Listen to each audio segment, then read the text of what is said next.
Password heavyweights support anti-inflation savings agreement. Fintech startup Seashell has raised $6 million in seed investments from some of crypto's biggest venture funds and project founders, as it seeks to build out an inflation-resistant finance app.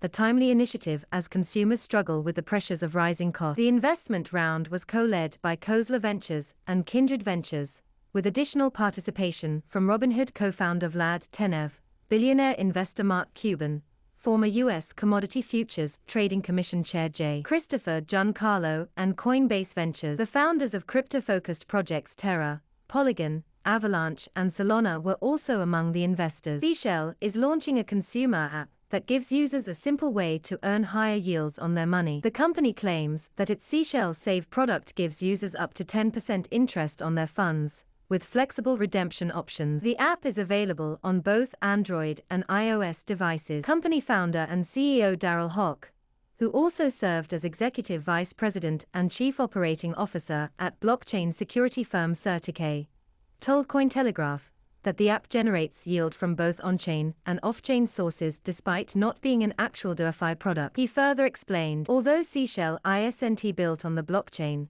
the app could still appeal to savers who are worried about inflation and the erosion of their purchasing power. Inflation has made front-page news over the past 6 months as governments struggle to contain surging prices. Although politicians have blamed supply shortages for the rise in prices, the more plausible explanation is the ballooning money supply. The United States Federal Reserve, for example, has printed more money in the last 2 years than in all of the country's previous history combined. Related, most bullish macro backdrop in 75 years.